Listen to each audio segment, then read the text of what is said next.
right, that's enough of the coffee jokes. Good morning, Rise and Freedom. I'm Austin Peterson. You're watching and listening to the Wake Up America show at wakeupAmericaShow.com. We're glad to have you here today. Appreciate y'all turning into the show. Chris Morrill and Matt Unruh, I really don't appreciate the coffee jokes. Come on, guys. Not funny. All right? It takes a lot of work to get this show put together in the morning and doing all the research and all this kind of stuff. Is anybody out there helping me? No. And Chris, what are you doing? Drinking Sam's Club coffee instead of Founding Flavors? What are you? Appreciate that. If you're just tuning in to the Wake Up America show, glad to have you here. Make sure you click that like button and subscribe to the channel if you enjoy the content that you're watching this morning. We've got a lot to talk about today. Conservatives simping for RFK Jr. I got to say, I know this is not going to make some conservatives and libertarians who watch my show happy. There's going to be a lot of this today. Yeah. Why are you booing me? I'm right. Reason Magazine did a hit piece on RFK Jr. yesterday, and conservatives and libertarians were just dogpiling on, attacking Reason Magazine, calling them out. Like, how dare you attack a Democrat who's running for president who wants to call for an assault weapons ban? I say assault weapons. Those are his terms. Said that he would sign it. Who says that people like you and I, people who watch this show, and including me, should be in jail, and says a lot of other bat poop, insane stuff that we'll go through. But every once in a while, he says something that we agree with. Wow, he's basically Nostradamus. No, he's kind of literally Nostradamus, because you get 50-50 predictions.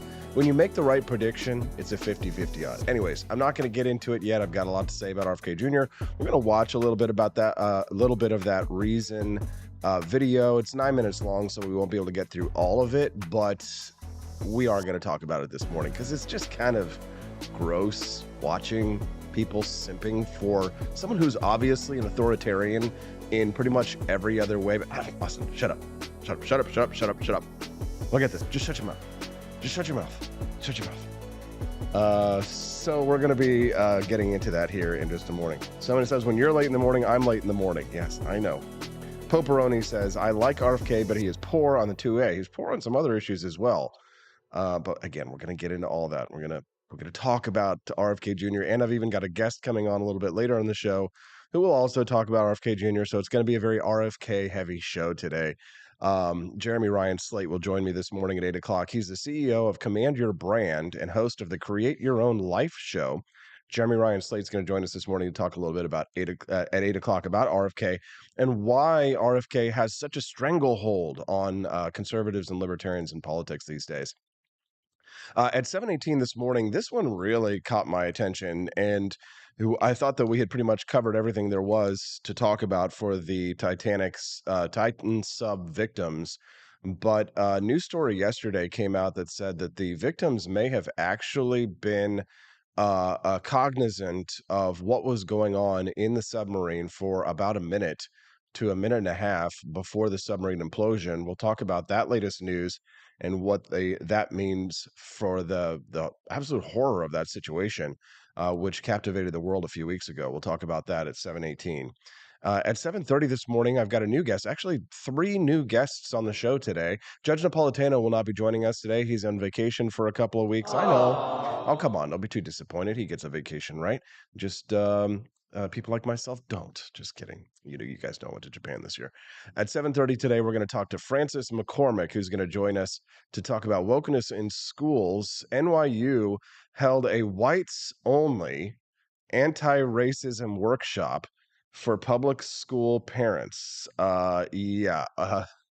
Essentially, this is wealthy white people in New York who pay over $300 each a pop for their own struggle session. Can you imagine? Like, it's one thing, like in communist China, when they had a struggle session, they would, beat you up and harass you in public and make you feel terrible and renounce everything that you believed in. But at least you didn't have to pay for it. Well, I guess you did if you paid taxes, but they didn't voluntarily sign up to go wear a dunce cap and get beaten up and abused by their own government and their local officials. But New York whites will pay for their own struggle sessions, apparently. We'll talk to the host of the Chalkboard Heresy podcast. He's a former teacher. Francis McCormick is going to join us today to talk about that at 7:35. Diesel 45 has got absolute 900 IQ. He says, anyone else watching the YouTube stream on mute, but also on Rumble, quote, more views, question mark, brilliant, brilliant. Diesel, I don't know who you are, sir, but you are an absolute genius. Speaking of Rumble, good to see all of my Rumblers this morning. Looks like this topic has got you in here. We are going to talk about RFK in just a moment. Just hang out while I explain what we're going to talk about on the show today. It is nice to see Kermode Bear joining us, the Onion Dip, Bitchmobile, Bell R, and my lovely wife, Stephanie Peterson. Glad to have you here. Kermode Bear says, poor Austin's been making everyone mad. First coffee, then ROK. What a madman he is. You guys, if you are not following me on Twitter and seeing what went down in the last couple of days since I launched my coffee brand, I tell you what, if you take on big tech like Rumble is doing, you're going to make people mad, right? If you take on big oil, you're going to make enemies. If you take on big government, you're going to make enemies. But they all pale in comparison to when you take on big coffee. The last 2 days I've been absolutely inundated by rage-filled tweets from leftists on Twitter and some angry conservatives and libertarians who are mad that I'm competing with them. But, that's the market. Just so angry at me for creating this patriotic coffee brand. It's literally just like founding fathers branded coffee. What do you want from me? I mean, but it is hilarious, and I will share some of the tweets with you a little bit later. But yeah, people are gonna be mad. Haters gonna hate. John Rail says the only struggle I have is deciding which blend of AP for Liberty coffee to drink each day. Thank you, John. I appreciate that. Make sure you check out my new coffee brand at ap4libertyshop.com. Will Run Riot is here joining us today. Nice to see you, Will. We appreciate you. Do you guys like the new little format that I've set up with the screen so you can see the live chat? Can you see the live chat a little bit better? We're glad to have you wherever you watch us. Will Run Riot says he almost had to watch on YouTube. Oh, the horror. Don't forget, if you are watching us on YouTube, to click that little gear icon, and on the chat filter it for all messages. That way that you guys can see all of the messages. We appreciate that. Poperoni says he'd rather get robbed at gunpoint for $300 than pay to be berated by some race hustler. Amen, Poperoni. Appreciate you. Glad to have you here. Yeah, so is it easier to read the text now? I kind of changed the format of it down here and then moved my screen so that way you guys can hopefully read the chat a little bit better, because I know when you're watching us on mobile phones, it can be a little bit different. I know Wood Hippie was complaining about that the other day. It's good to see Wood Hippie, by the way. I met him in person for the first time.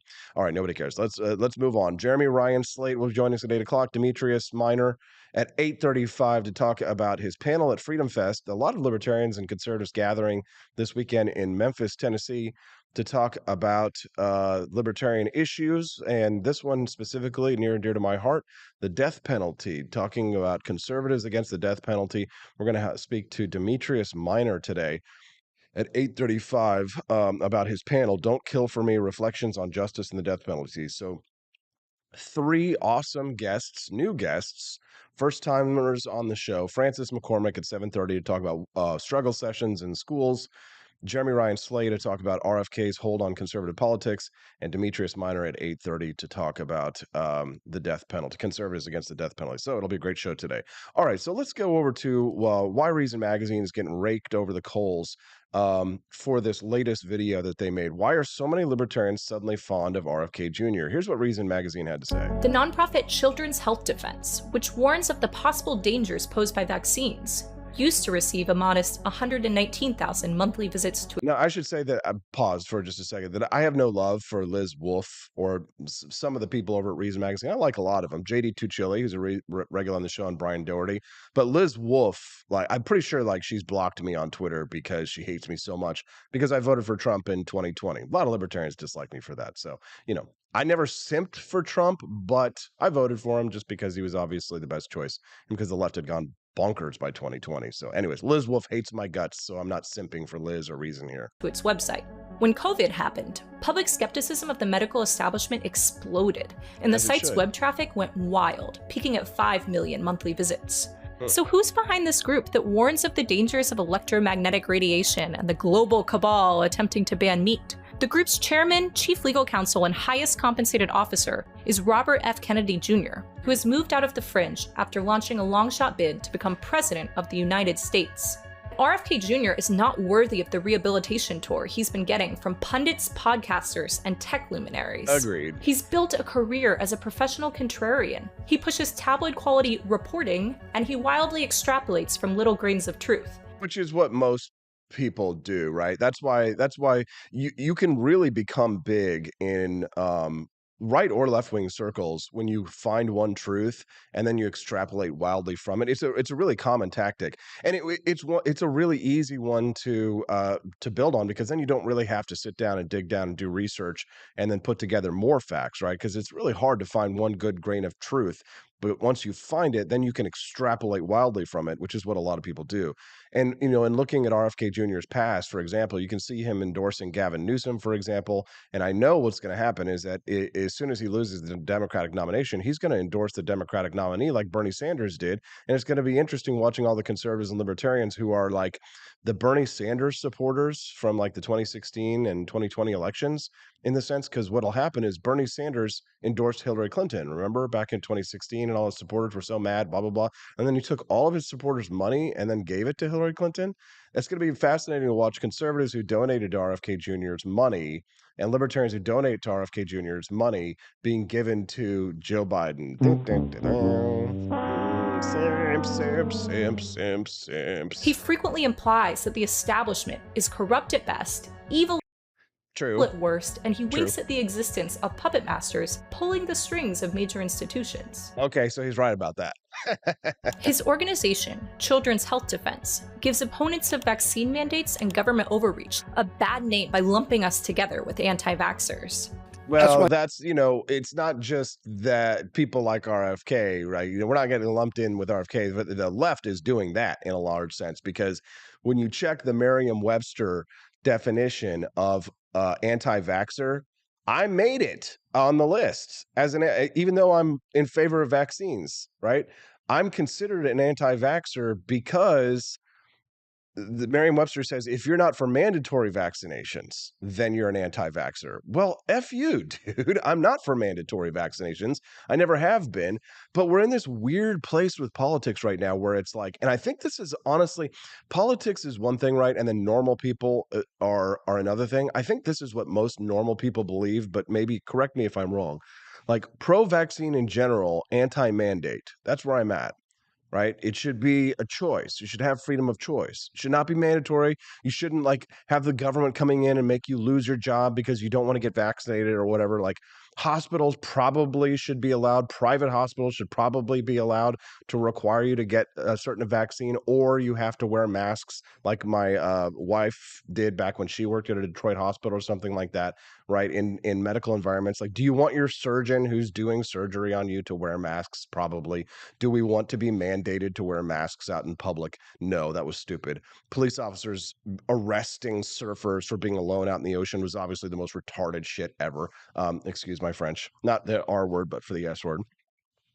But when you think about it, now it's like, if you aren't anti-vax, like the anti-vaxxers, not anti-vax in the sense that like Merriam-Webster thinks of anti-vax, but an anti-vax in the sense that you think MMR vaccines cause autism and all this other kind of stuff. If you're not in that camp, well, then you're just as bad as Anthony Fauci, or you're just as bad as the people who advocate for lockdowns, and you're part of the evil global cabal of globalists who are trying to like make your babies into little autistic freaks and things like that. No, I don't have to accept the absolute bonkers, bat poop, insane, grifting, conspiracy, right-wing prison planet view of things. And I also don't have to jump into bed with Anthony Fauci or the CDC or the evil globalist puppet masters who do want to make us live in the pod and eat the bugs and all this kind of stuff. I don't have to jump into bed with either one of you. I don't have to pick a side. A plague on both your houses, right? You are mad. The right-wing, crunchy moms are mad that they shot out an autistic baby, and rather than blame it on their own genetics, because there's nothing worse than having than feeling like it's your fault that you have an autistic baby, right? Because of just random genetics, right? Random choice, randomicity. there, so you have to blame it on some evil conspiracy of why you had an autistic baby. It has to be the doctor's fault. It must be the big pharma's fault. All this kind of stuff, right? I don't have to go jump in bed with those people, right? Although some of them might be kind of hot and sexy. But on the left, I don't have to jump into bed with Anthony Fauci, who obviously oversold the impacts of the coronavirus vaccine, who obviously was part of a tyrannical regime to try and lock us into our homes in concert with people like Gavin Newsom and why not Kathleen Sebelius? Why do I want to say Kathleen Sebelius? Who's the governor of Michigan? Gretchen Whitmer, excuse me. I don't have to jump into bed with any of those people, right? I could just be myself and think for myself and think that, vaccines probably don't cause autism, or that maybe Thomas Sowell is right about things like, when he said the polio vaccine does cause some harm in a certain amount of children, but that it does a greater amount of good overall, and that in life and reality, there's this concept called trade-offs, right? I don't have to go jump in bed with the Gretchen Whitmers of Michigan, or the Gavin Newsoms, or the Anthony Faucis, or the crunchy granola right-wing moms who want to blame absolutely everybody but their own genetics for an autistic baby. I don't have to agree with any of you. All right, I can stand firm with Thomas Sowell, or by my self, if I have to, on what I think is right and true and believable. And if it means that I don't get the clicks or the audience, which when I scroll down, excuse me for just a second, I'm going to just pull myself back over while I go on this rant. If it means that I don't get to be part of the cool kids club on Twitter of people who are piling on to Reason Magazine underneath the comments and attacking them for being, Reason is terrible, all this kind of stuff.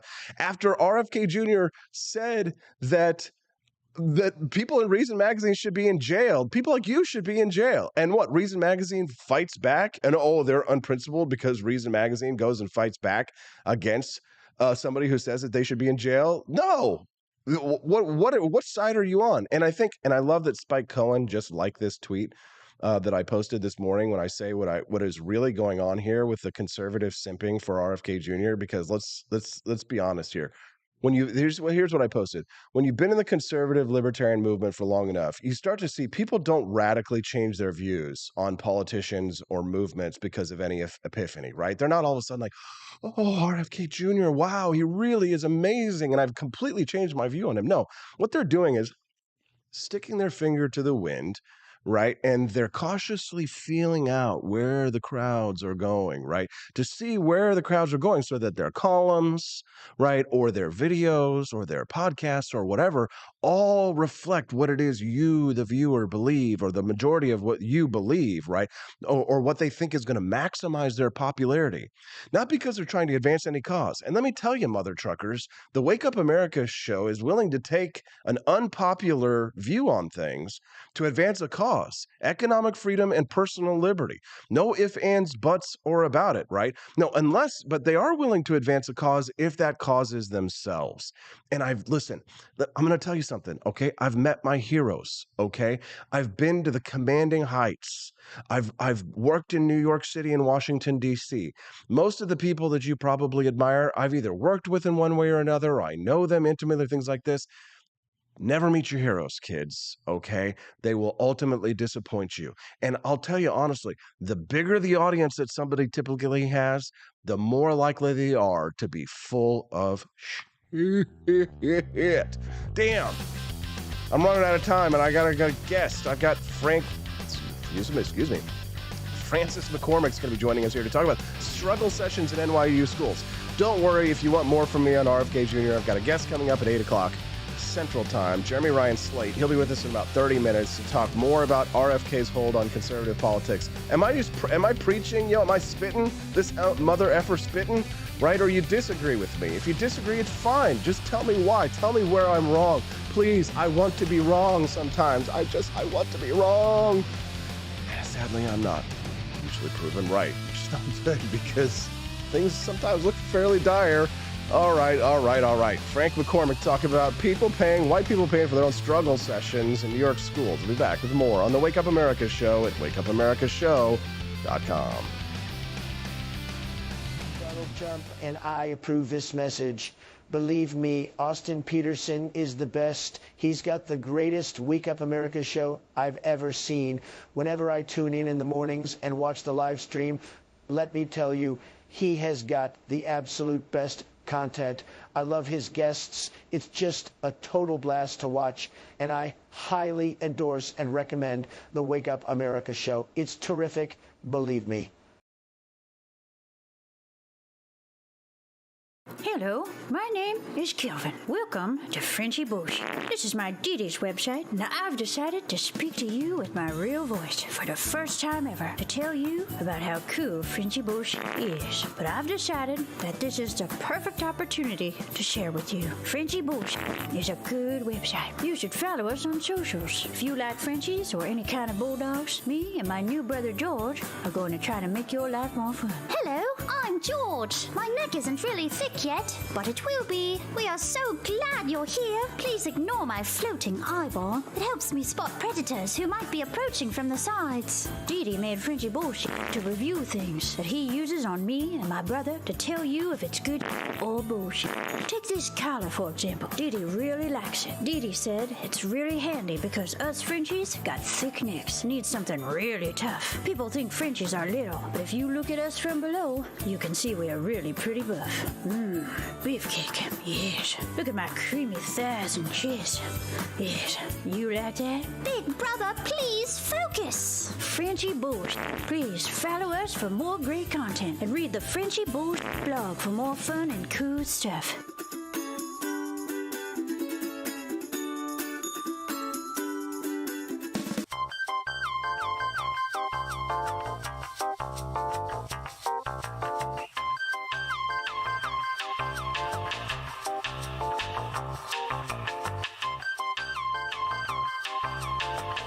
I'm a public defender. I am a public defender. I'm proud to be a public defender. 80% of Americans accused of a crime will get appointed a public defender. Everybody from a speeding ticket to capital murder. For every dollar we spend on public defenders, we spend $3 on prosecutors. Public defenders have to do pretty much everything on their own. Social workers, counselors. Investigating is another piece of it. The average public defender holds 300 cases annually. You never feel like there's enough time. Public defenders have health issues all the time. A lot of people give up and say, I can't do this work anymore. Gideon's Promise trains, mentors, and supports public defenders. There are a lot of people who say that they would not still be public defenders, but for Gideon's Promise. It's fueled me to continue on in this fight. Gideon's Promise has changed the face of public defense. People see us as troublemakers. Good trouble only. We don't make it easy. It should not be easy to take away someone's liberty.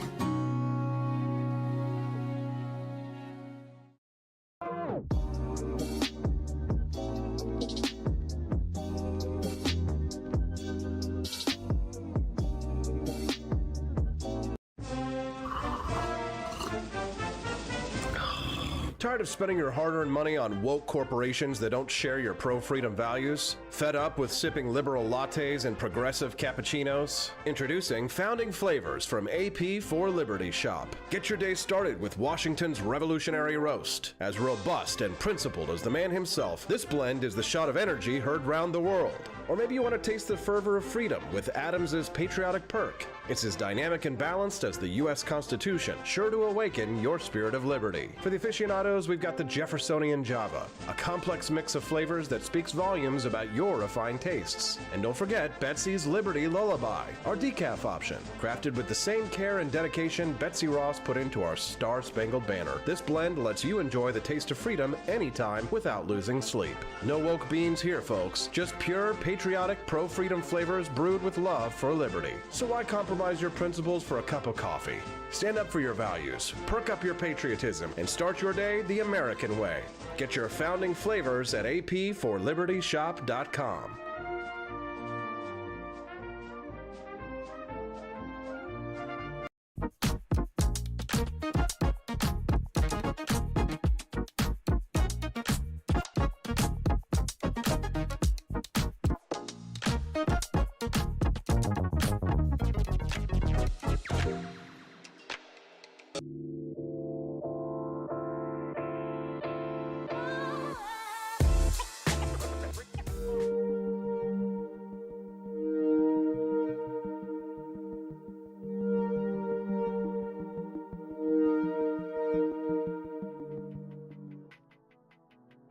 Good morning, Rise and Freedom. I'm Austin Peterson. You're watching and listening to the Wake Up America show live. Glad to have you here. Thanks for tuning into the show.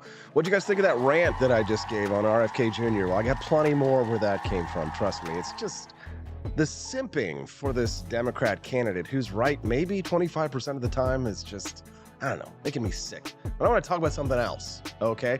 Let's talk about something maybe that you'll actually agree with me on. I know it's not popular to attack him as a conservative, libertarian, Republican, or whatever, a right-winger these days, because apparently he's got more support from the right than he does the left. Austin, shut up. Let's talk about another story here, and I've got a great guest to introduce to you in just a moment. Wokeness in schools. You guys know that it's been going on for quite some time. We've got some conservative champions who are fighting against it, but in New York City, is there really a chance? Woke or KKK? Question mark. The New York University hosts whites only, quote, anti-racism workshop for public school parents. Experts are saying that this workshop violated multiple civil rights laws, but NYU has been hosting these whites only, quote, anti-racism workshops for public school parents where they barred minorities from attending.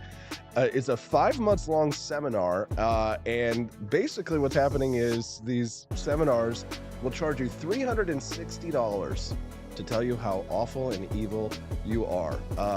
Paying for your own struggle sessions. Wokeness in schools has got to come to a stop. One person who's speaking out about it is making his debut for the very first time on the Wake Up America show live. Francis McCormick is joining us on the camera right now. You can see him here. He's the host of the Chalkboard Heresy podcast, former teacher himself. Good morning, Frank. Good morning. Thanks for having me, Austin. Glad to have you here, Frank. So, struggle sessions for people who are public school parents, hosted by NYU. Now, we know the communist Chinese did this, but at least they didn't have to pay for it. But why are white liberals so happy to pay for their own flagellations? Well, I've always kind of described it as like a cult. It's like a religious ceremony for a lot of these people. Instead of going to church, they go to these sessions. They get their original sin of whiteness kind of cleansed by these high priests of diversity, equity, and inclusion.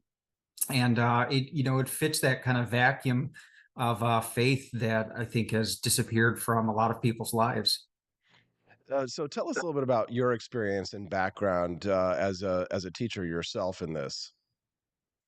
Sure. I was a public school history teacher, high school, for about 11 years. I saw some of this start to come to my school. 2016, with the election of Donald Trump, was kind of the first, I'd say, calling. And then in 2020, with George Floyd, it just went into full-scale operation. And over that summer, I'm watching these riots unfold, and I'm watching my students kind of undergo these transformations based on, what they're seeing in the media and also what they're hearing from their teachers. We had Dr. Seuss books pulled from our school libraries and classrooms. They're rolling in diversity, equity, and inclusion through a new department. And I started to do some investigation. At the time, I didn't really plan to do anything much with it other than, maybe complain on social media on my own personal page. Eventually, I wrote a blog about it, Chalkboard Heresy, and I kind of wrote about what I felt I was seeing happening in our schools and what kind of the social consequence of that would be. I kind of looked at 2020, the riots, as kind of a warning sign. What happens when you have a radicalized populace? And I started thinking about, well, if K-12 schools are kind of indoctrinating on a larger scale, and it's not just college students anymore, it's kind of the whole population. I said, you're kind of baking radicalization into the social fabric. And I said, the next time there's a 2020, it's going to look even worse. And so I started to speak out, and you can imagine they weren't very happy about that. And they started to go after me. And at a certain point, I just decided, screw it. I was like, I'm going to be on the chopping block. I might as well use what time I have left to just blow the thing wide open. So I started posting district files online, what teachers were, doing in their classrooms, and they sent their attorney after me, and it escalated. It's a long story, but you kind of get the gist of it. And then The rest is history, but I've been talking about it since then, really the big picture in my mind of where this takes us and trying to keep the public's attention on it. Very brave. If you're just tuning into the Wake Up America show, good morning. We're glad to have you here.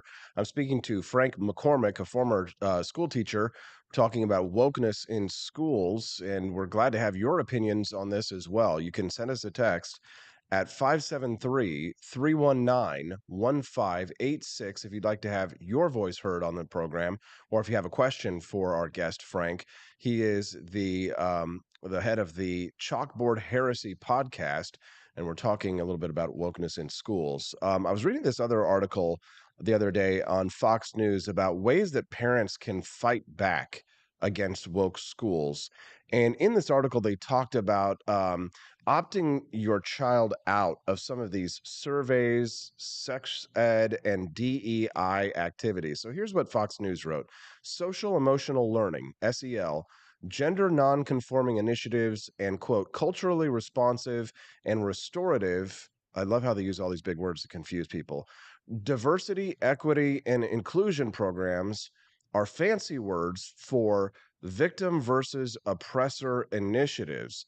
But what Fox is saying here is that you should just try and opt your child out of it.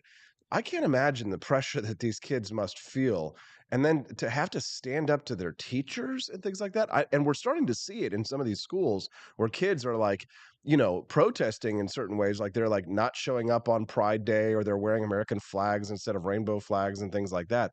But I mean, is it even an option for some of these kids to opt out of some of this stuff? Yeah, it definitely puts a target on their back socially. I think as a parent, it's a tough call. I mean, you opt your kid out, and all of a sudden they are the racist, xenophobic, homophobic, student in the classroom.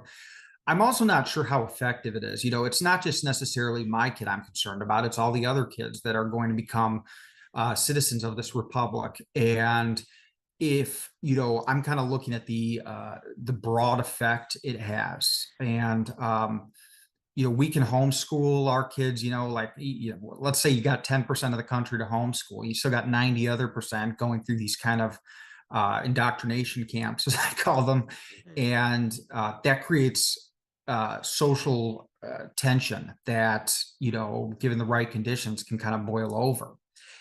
That's my real concern. So it's not that I think, that we should resistance is futile or anything, but I think we have to look at the really big picture. And I'm going to kind of speak your language, as a libertarian. Like, I look at the problem really as the system itself. You've kind of consolidated this tremendous power, the power to educate and influence the youth, and you've put it all in the hands of the state and left it up to them what to do. And it's kind of it's a dangerous weapon to give to one person, education. I mean, you look at what happened, it's an overused example, but, in Nazi Germany, they banned private education before the Nazis came into power. Homeschools, you couldn't homeschool your kids. You had to send them to the state school. And we saw the consequences of that. You control a generation, you control the future, you control the destiny of the country. Yeah, no, I can't disagree with you there. It's certainly was a humongous mistake for conservatives to allow the education system to be taken over and run completely by Democrats. Unfortunately, we lost the battle in the 1970s for the creation of the Federal Department of Education. So that's why I think it's more critical than ever that conservatives and libertarians and Republicans who have any semblance of power in their communities across the country all stand firm on our belief in the abolition of this Federal Department of Education. I'm not sure where you stand on that one, Frank, but I definitely think that more decentralized education standards are probably the way to go. But unfortunately, we've always just been, pushing for more and more centralization. And when we have standardized tests and things like that, it's sooner or later, once wokeness takes over the standardized test, which it eventually will, you will be required to conform to those standards in order to pass education. I mean, some people will have to, it's kind of like, it reminds me a little bit, I don't know if you've read the Bible, but or read any of the evangelical discussion about end of days. but like there will come a day when you will be forced to either, you know, lie about your conversion, right, or you will be beheaded, executed. We certainly kind of have that in a sense, right? Cancel culture, right? If it, you know, doesn't execute you literally, it sort of certainly does metaphorically, especially in the way that you were treated. I mean, in a way, you were sort of guillotined for standing up for what you believe in as a public teacher. Yeah, I definitely felt that was the case at the time. And what I learned from the experience, however, is that small actions can have a larger ripple effect, and we kind of have to be comfortable taking these risks. We have to be, comfortable being uncomfortable for a while. And I've said before that, look, if people will talk about like, hey, if there's ever tyranny in this country, I'm going to pick up my gun and I'm going to go fight it. I'm like, if you can't stand up now and be uncomfortable in your workplace, in your social groups, what makes you think you're going to do it then? It's going to be even more risky, more dangerous then. So we have to do it now. That window's closing. And yeah, it's what other choice do we have? We also have to start talking about what seemed kind of as a radical idea, like what I call the abolition of public education as a concept, and really talk about privatization, as a serious alternative. I think people have trouble seeing past, we've all gone through the public education system. Most of us have. So we have trouble seeing kind of beyond our own experience. But, it's like you go to the Soviet Union in the 80s, and they're going to state-run grocery stores. And if you told them about like, hey, let's put this in private hands, they'd say, oh, how are people going to eat? How's our food get, they're going to be competing and there's going to be no food and, it'll be wars over it. It'll be terrible. But we know that that's not the case. And I think the same can be said of education. Why do we have to put it in the hands of government at all? I mean, you are not going to get any arguments on this show on that one here. I mean, that's the kind of thing that what's the Secretary of Education lady, or like she's like the head of the public union or something like that on the federal side of things. You know what I'm talking about? Oh, Randy Weingarten. Randy Weingarten, yeah. So that's like her. That's like her, like garlic or stake through the heart is like, so she's always like warning people. She's like, the secret agenda on the right is to abolish public education. And like, conservative Republicans who are actually elected are like, no, no, no, no, no. And then people like you and I are like behind them going, yes, yes. Exactly. If you're yeah, go ahead. Yeah, no, I mean, how you look at someone like Randy Weingarten, how sociopathic do you have to be to make your entire career and life about protecting a system solely for the only reason, and she knows this, that it benefits her and her colleagues? It's like they so many teachers, specifically through the union, and these administrators, they are all in it to preserve the system just because it benefits them. And yeah, I understand, we all have a rational self-interest, but the lengths they will go to at some point, like, as a teacher, I mean, I was only in the system a few years and I started off, pretty left to center.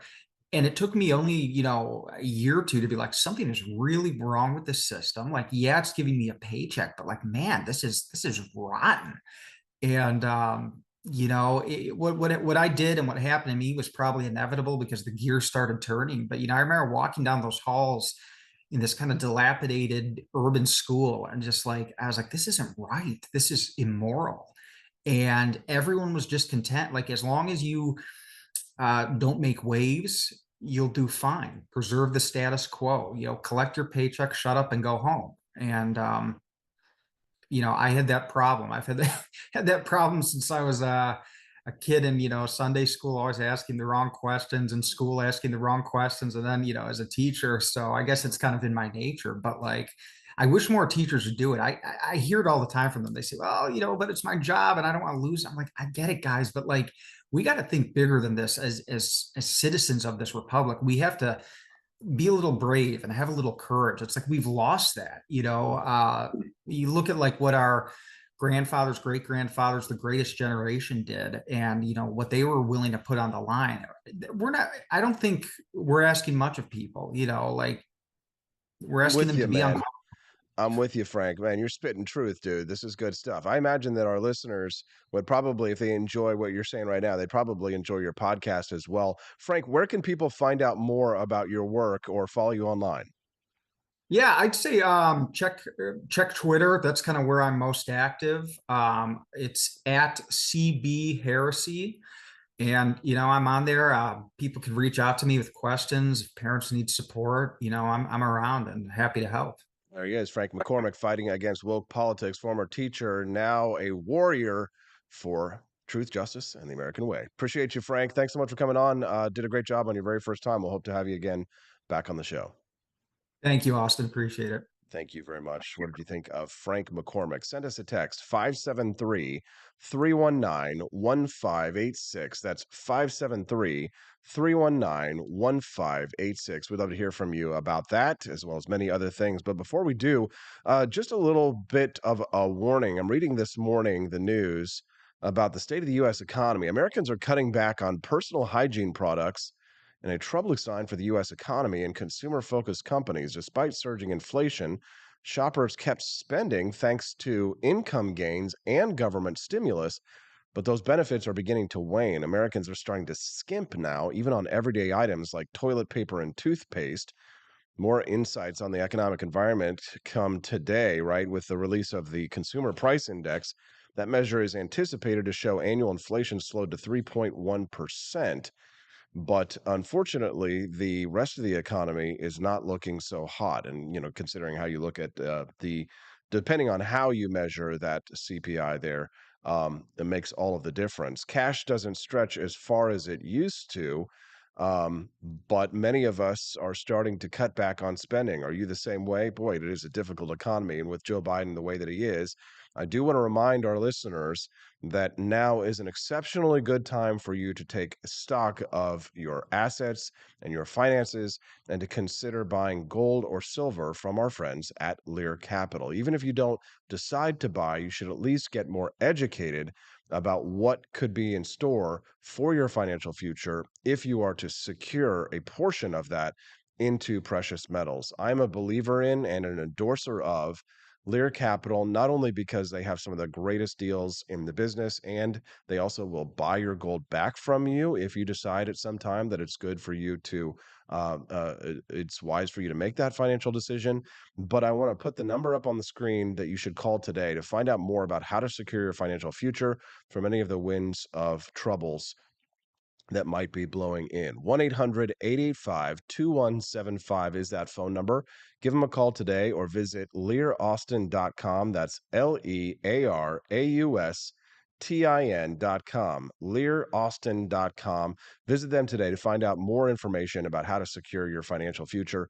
And I will drop that link in there in the comments as well, so you can do that. Sign up to get more information about how to invest in gold and silver to secure yourself against what could be coming in the economy. It's not good news, right? I'm looking at, consumer spending is just one avenue of examples of what you could look at here. But I had another article pulled up. If you could just briefly give me 1 second here as well. I do like to touch on the economic news, not just for purposes of warning you about what's coming. Here we are.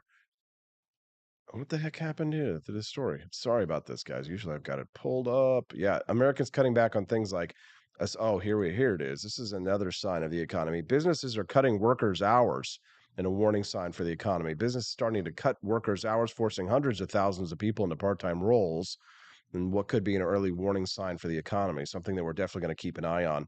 So visit our friends Lear at Lear Capital, LEARAUSTIN.com, and hopefully that you'll appreciate that. All right. So I'm not going to go to a commercial break right now, although I probably should. Yes.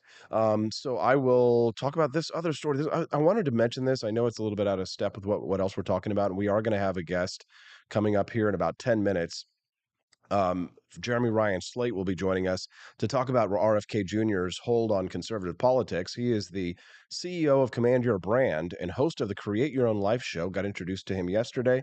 Sounded like an interesting guy. Wanted to introduce him to you. So he'll be joining us today at 8 o'clock. And then at 8:30, Demetrius Minor from Conservatives Concerned Against the Death Penalty will be joining us. It's going to be a great show. So make sure you stick around with us for a few more minutes. But I wanted to share this with you. This one just kind of a tale of terror for sure. Titan sub victims likely realized their fate between 48 and 71 seconds before their deaths. The 5 people who perished aboard the Ocean Gate submersible were likely aware of the impending implosion for between 48 and 71 seconds before it occurred, according to an expert who likened the scenario to a horror movie. Spanish engineer and underwater expert Jose Luis Martin offered a timeline for the doomed Titan's final moments before it was destroyed on June 18th, less than 2 hours into its dive to the Titanic shipwreck. During the controlled immersion of the Titan, he says, there must have been an electrical fault which left the craft without thrust. Without thrust, and this is really where it's scary, the weight of the passengers and the pilot, which was focused on the front end close to the viewport, would have disrupted the Titan's longitudinal stability. What does that mean? So the submersible started to fall headlong towards the seafloor, and with control and safety functions damaged, it can no longer be maneuvered. So the submarine sits up like this, flat, and we call this trim in the water in the diving world. Scuba diver here. It's trim in the water. So when they lost power, the submarine tilts so that the front of the sub is going straight down like a bullet. And of course, if the submarine is designed to be trim and everyone sits flat, what happens to the passengers inside the submarine when that thing goes like that? Well, of course, they all go shoop down to the viewport side of things, which is that titanium ring. The pilot couldn't activate the emergency lever then to drop the weights and return to the surface, right? The lever was an inadequate device for this kind of an emergency. If they lost power, then he was not going to be able to reach out for it because he's got 4 other passengers that are squished right on top of him, very likely. So the Titan changes this position and then falls like an arrow vertically because of the 880 pounds of passengers that are unbalancing the submarine, now squashed all together at the bottom of the submarine. Everybody's crowded on top of each other, and they're terrified. It's dark because they don't have any lights, right? It's like a horror movie, right? And then in that period of time, that 70 seconds or what have you, they're realizing everything, but they're in complete darkness. And they're falling to the depths of the ocean. And then, of course, the hull is subjected to this sudden increase in underwater pressure, leading to this powerful compression of the sub's carbon fiber hull. So, and then after about 48 seconds to a minute, the implosion and then instantaneous death occurs. Just absolutely horrific stuff, right? But you can, at least it was only 78 seconds because the Titanic passengers, well, theirs was an hour and a half. All right, I'm going to go get our buddy, the CEO that I want to introduce you to. He's got a really interesting business, and his name is Jeremy Ryan Slate. We'll talk to him about the conservative love affair with RFK Jr. when we get back on the Wake Up America show at wakeupAmericaShow.com. Want an engaging website to boost your business? You're just a click away from 5-star Fiverr talent. Hundreds of freelancer skills like web design. Head to Fiverr.com today and get something started. American conservatism is distinct, like America is distinct from the United Kingdom. American conservatism's roots comes out of the Wild West, out of pioneerism. The difference between American conservatives and European conservatives is that Americans are cowboys. We are that God, guns, gold, and girls. It's wild here. And we should stay that way. We shouldn't allow a European version of conservatism to come and infect us here. We like it wide open spaces here, deep in the heart of Texas and all that.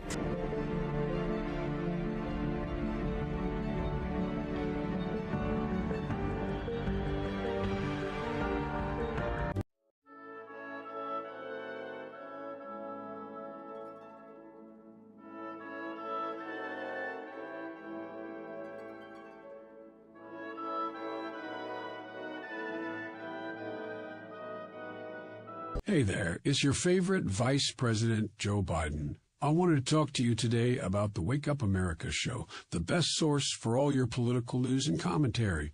But before I get started, let me just make sure I have all my notes in order.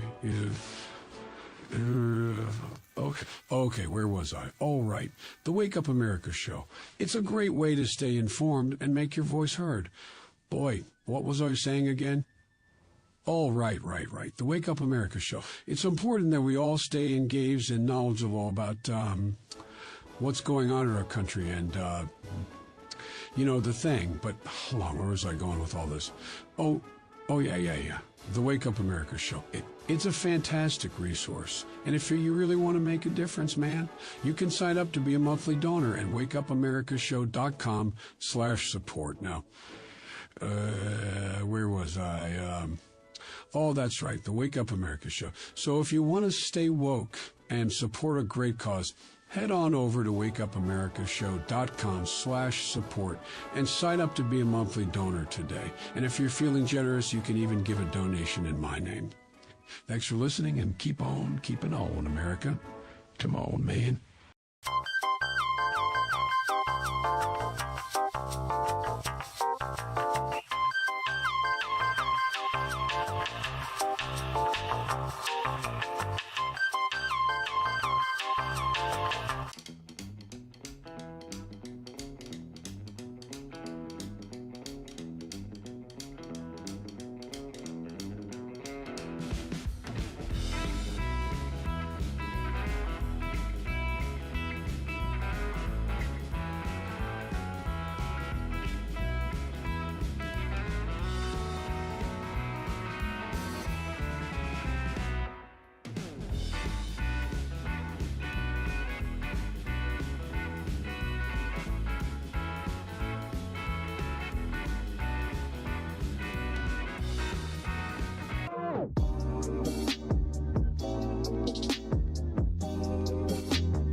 Thank you for watching the Wake Up America show with my dad. Today, I'd like to share with you 3 reasons why you should visit Dad's online store at apforlibertyshop.com. Number 1, you can get exclusive freedom-loving merch designed by AP himself, or me mom, Steffi. Liberty Laura has made some designs as well, and blimey, they are great! Number 2, most of these products are so wicked that they aren't even allowed to be advertised on Facebook or Instagram. Modern machine guns and a proper keychain. Plus, our Grover Cleveland t-shirt is so spicy apparently that leftists on Facebook specifically banned it from appearing on the website. Number 3, you're supporting liberty lovers just like you. Spend your money where you earn it, and you help me Pops build a community that supports what you believe. Bloody hell, this commercial is running too long. Gotta run. Bye now. Don't forget to visit apforlibertyshop.com. That's apforlibertyshop.com.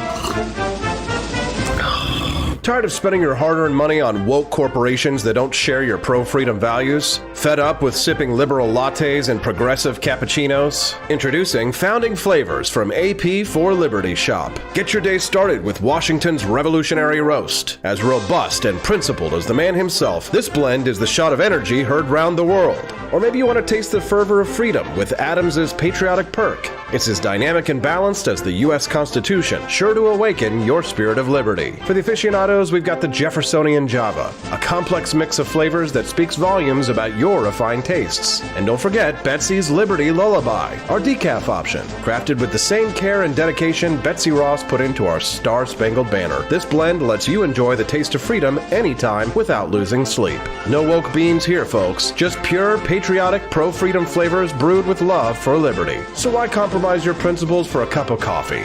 Stand up for your values, perk up your patriotism, and start your day the American way. Get your founding flavors at apforlibertyshop.com.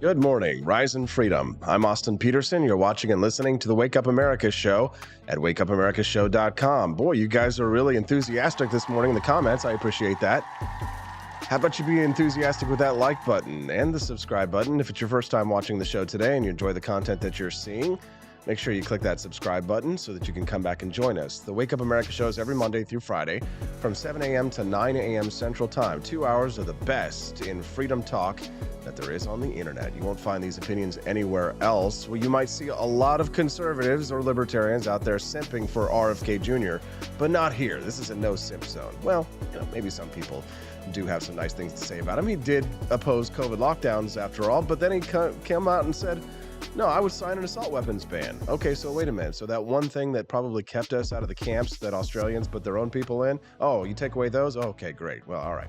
So we're back on the subject. That's the title subject of the piece, but I need to get a conservative in here. Maybe somebody who wants to check myself before I wreck myself. Jeremy Ryan Slate is joining us right now, and he is the CEO of Command Your Brand and host of the Create Your Own Life show, and he's joining us live right now. Good morning, Jeremy. Thanks for joining us. Hey, Austin, thanks for having me, man. I'm stoked to hang out with you this morning, man. Yeah, glad to have you here. Welcome to your to the Wake Up America show. Your first time here. We're glad to have you here. So talk to us a little bit about the kind of conservative libertarian love affair with RFK Jr. Where do you think this comes from?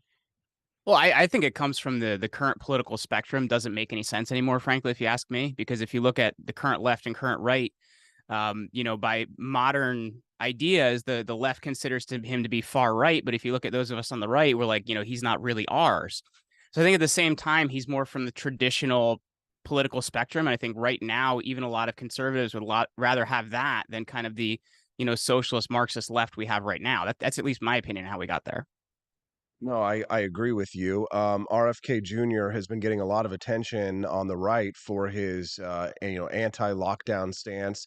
He stood up against Big Pharma. He stood against Dr. Anthony Fauci, and certainly that's where a lot of us were over the last few years as we fought against lockdowns in our communities across the country with Democratic tyranny on the march. RFK Jr. earned a lot of respect from people on the right for standing up against the Democratic authoritarian regime. But now he's running for president of the United States, and we're all taking a little bit closer look at some of his opinions, and some of them, well, they're not really good. Some of them are standard Democrat, and some of them, well, when it comes to climate or issues like that, he's just as authoritarian as the rest. Yeah, and I don't think you're ever going to get that perfect, really, because, otherwise you'd have a conservative or somebody Republican leaning in there at the same time. And I think also, if you look at it, some of his views have changed a bit, too. There was a tweet I think somebody shared the other day from like 2018 where he talked about an assault rifle ban. And I don't know if you were on this, Austin. I was on the Twitter space that he did with Elon Musk.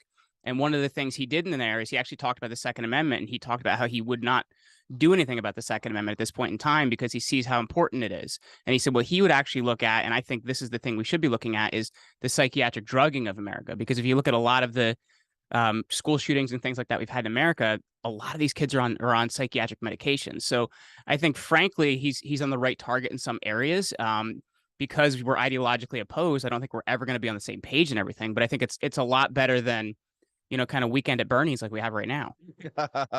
Well, I mean, speaking of Weekend at Bernie's, I was kind of making the joke earlier that we all remember back in 2016 when Bernie Sanders dropped out and endorsed Hillary Clinton and gave all of his campaign donations that he had left over to Hillary Clinton's campaign.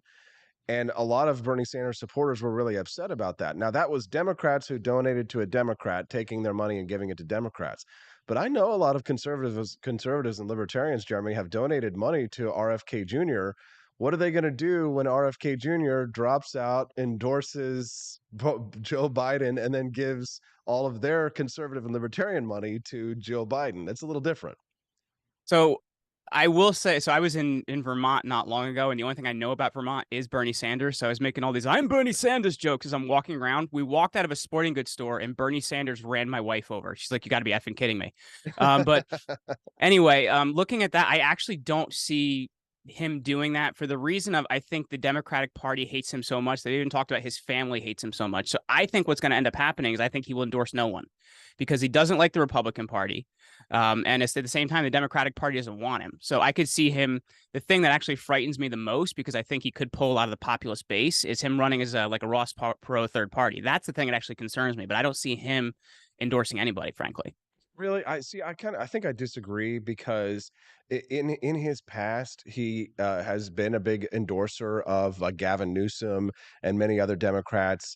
He was a very big anti-Trump guy. So if it's Donald Trump versus Joe Biden, I could see a lot of pressure. I mean, as somebody who's run for office, I'll tell you the pressure to endorse your party's candidate that comes down on you is, I mean, they wallop you if you even hint that you won't do it, and they will do everything they can to destroy you and make your life a living hell. And I kind of feel as if RFK sort of wants to be liked amongst Democrats. But haven't they done that to him already? Do you know what I mean? Like, haven't they done that? Did you see that town hall that they did recently? Primary. Yeah, no, yeah. But I mean, that's part of the primary process. You run for president, you're gonna invite those kind of jibs and jabs, especially when you're running against the sitting president.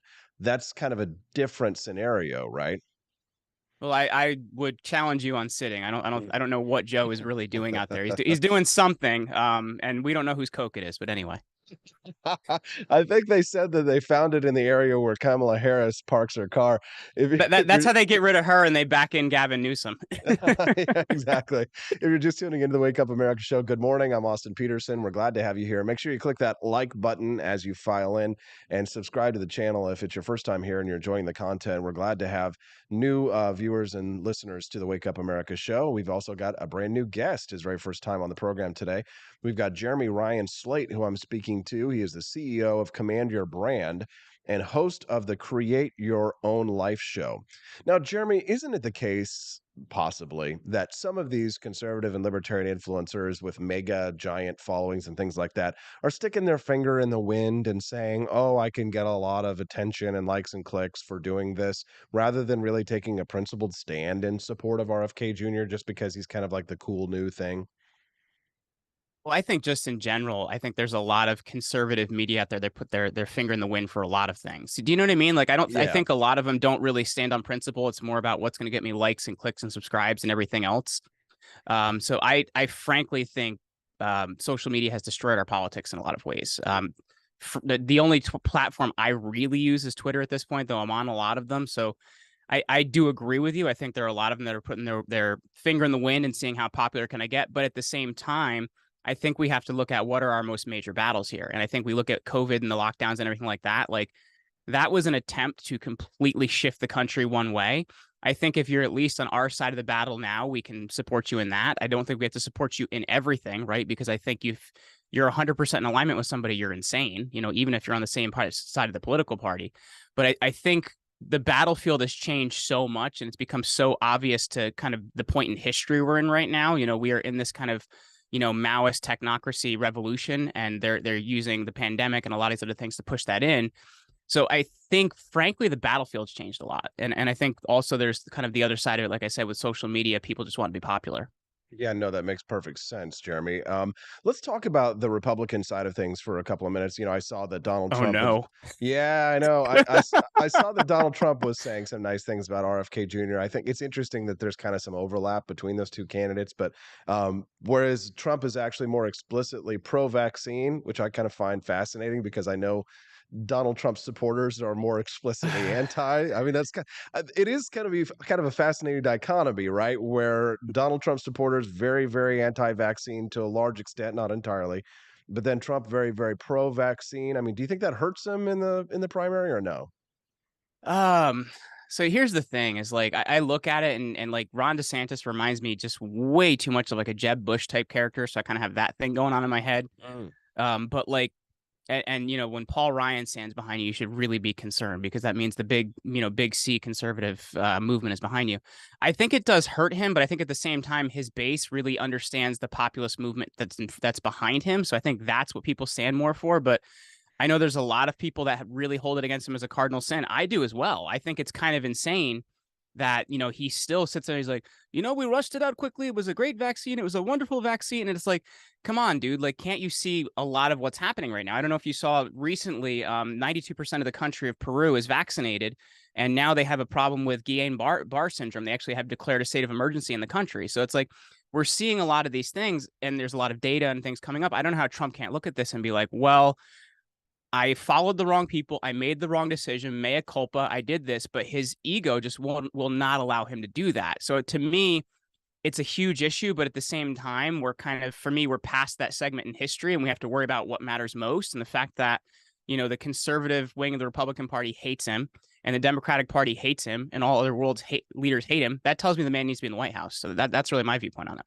Do you think that that's a possible scenario? Because most of the people that I speak to that are, professional prognosticators on this one, in a hypothetical matchup between Donald Trump and Joe Biden, they give the edge to Biden.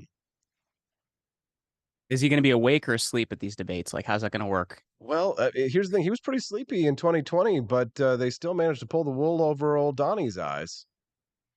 And I think they're using all these indictments in order to do that, because I don't know if how closely you followed that, but we have the indictment in Florida, which they're looking at moving to my home state of New Jersey, where they'll easily indict him. There's a second indictment they're looking for federally against January 6th. They have the case in Georgia that hasn't even come down yet, which I was expecting to come down sooner, the New York indictment. So you're seeing all these criminal charges across the board. So to me, we've kind of ventured into the land of Banana Republic, and I don't think they're going to let him run. I think that's actually the point we're going to get to. Wow, that's quite a claim. If you're just tuning into the Wake Up America show, I'm Austin Peterson. We're glad to have you here on the show today. If you like what you're hearing, make sure you click the like button and subscribe to the channel so that you can get updates whenever we go live, which is every Monday through Friday from 7 a.m. to 9 a.m. Central. Today's guest that we're speaking to is Jeremy Ryan Slate. He's the CEO of Command Your Brand and host of the Create Your Own Life show. One of the comments that Donald Trump made a few weeks ago, which was a little bit concerning, Jeremy, was that he said that he didn't think that ballot stuffing or ballot harvesting or things like that were going to be a problem this time in 2024, even though that was kind of what January 6th was about. It was kind of what the whole last, 4 to 6 years have been about. Kerry Lake in Arizona, the ballot stuffing, the ballot harvesting, all of those things. He just kind of all of a sudden just kind of threw that in the wind. I mean, I kind of think it's going to be a problem. What about you? Well, hasn't he also said that they're going to have the best ballot harvesting campaign in the country? Now, here's my problem with this, Austin, because I know Tim Pool has said, like, hey, we've got a ballot harvest. A lot of people have said we've got to do this. Charlie Kirk has said it. Yeah. But at the same time, like, I don't want to just lose, but at the same time, I ideologically disagree with that, because we're kind of forcing the republic into less of a republic than we already have, right? And at that point in time, it just becomes about who's got the most ballots. So I think we got to figure out how to fix the system, but I don't know if it's too broken to fix. I don't agree we should be ballot harvesting. I think it's going to be an even bigger problem this time, because they had 4 more years to get even better at it. And a lot of those things that we saw in 2000 Mules and a lot of these other areas, like, they're going to handle those problems. They're not going to be problems anymore. You're going to miss them. And they're also going to work with state legislators legislatures to change even more of what's going on in the states. Like, you look at what happened in Pennsylvania and certain states like that. So they're going to do it better. If we want to win, we're going to have to do it. But I'm really struggling with that ideologically, because we've become less of a country if that's how we run our elections. Yeah, no, I completely agree with you on that. I do think that it is a problem. The only issue, of course, is that there doesn't seem to be any kind of massive push or money being spent right now on overturning those laws in most of these states. There seems to be a lot of whining about stolen elections, a lot of books being written and sold about the, elections being stolen, but there doesn't seem to be any actual political activism for, in favor of what you're pushing for. So at this point in time, the only, regular electioneering funds that will be spent on the right likely should have to be spent, if they want to win, on those things that you and I think probably shouldn't be done. It's unfortunate, but I do think that you're right, and something that it does create less of a republic in our system. We've got a couple of minutes left here, Jeremy, in this interview. I'd love it if you'd share with our listeners a little bit about your company here. You're a very young CEO for sure, the co-founder and CEO of Command Your Brand. Tell us a little bit about your business. Well, I'm probably not as young as you think, man. I'm 3 years away from 40, though I look like I'm about 20 years old. But, my business, Command Your Brand, is we are a new media PR firm that concentrates solely on podcasts, Rumble, and YouTube videos because we really think that is the direction that media's been going. We've been in business since 2016, and we're really trying to give voice to the most important messages out there because the way we actually impact the world and shift the gears of the world is by talking about what needs to be talked about and in places that we can't be canceled. It's a lot riskier in places like YouTube and traditional media, but in Rumble and a lot of podcasts, we're allowed to talk about a lot of different things. So we're helping people to get their messages out there and really make a bigger impact, man. No, I like that. That's why I wanted to have you on today, just because I agree with you. I do think that, what we're doing here right now is the future of the media. And if we're being honest, it really is the media now, because if you watch any of Tucker Carlson's Twitter videos, for example, he gets what, like 25 times what Fox News gets on their average night? I mean, at what point do we have to say the mainstream media is really just the corporate media, and what we're doing right now is the media? Well, it's almost like they're the fourth branch of government, though. Right now, like the government puts out a message, the media then kind of puts it through in the right way or whatever, and then we've even seen this problem with the war in Ukraine. They're not covering anything; they're talking about what they want to happen, right? And I think I had a conversation the other day with Lieutenant Colonel Tony Schaefer, and we're talking about like you're looking at what's happening in Ukraine. None of us actually know. We don't really know because the fog of propaganda has been so big. And I think when you look at it, the media is doing so much damage to what we have here. It comes down to people like yourself and myself and those others out there to actually speak truth and have these conversations that you can't do in a lot of other places. And frankly, I don't know how many people have really tuned in to Tucker on Twitter. I know I have as well. And I do like Twitter Tucker a lot better than Fox News Tucker because the number of F-bombs he drops. It's just great because I don't expect it coming out of Tucker Carlson. I'm like, that's awesome. No, for sure. It's funny because, I used to have a conservative talk radio show that I was the host of, and I had to be so careful about things that I say. And I do try and keep it about PG-13-ish here on my podcast in the morning. Sometimes we cross over to R territory, but it is nice knowing that I don't have to worry about the FCC crawling up my back if I say something that's a little bit off color. And I will say that, you are sort of put in a box, even in conservative talk media, if you're working conservative corporate media, because Jeremy, you have to kind of toe the line with whatever the mainstream, right thinks in order to get the ratings, in order to maintain things. And you can't take risks, right? Because if your that's why Sean Hannity makes me vomit, because if you showed the guy how to like make money on the left, he'd do the exact same thing. It's just that's what I feel like it's become in conservative media. Right. There's no risk taking. Like it used to be back in like the early 1990s, and when you would listen to conservative talk radio, it felt like guerrilla radio, like you were getting away with something when you were doing it. And now, in order to get that same kind of like naughty or sort of dangerous impact, you've got to watch podcasts like the Wake Up America show. Jeremy, do you have your own podcast? I imagine you must, right? Yeah, I do. I've had one since 2014. It's called the Create Your Own Life Show.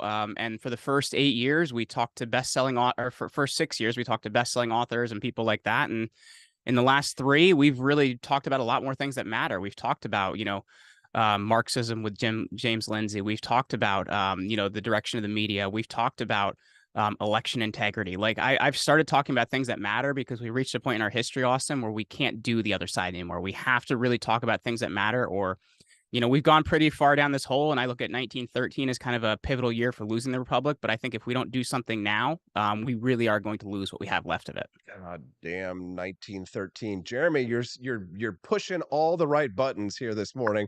I don't know if Rebecca gave you the talking points for today or something like that. No, these are the things I usually talk about, man. Okay, well, I think my audience is really going to like that, but we'll let them be the judge with the like buttons and the comments on the stream. Jeremy, is there anything else you'd like to share with our listeners before we let you go? No, I just appreciate you having me here today, man. And I think it's more important for people out there to have the courage to actually say something and speak up. And, when you observe something you see is off, don't stay quiet, because that is exactly how tyranny comes in.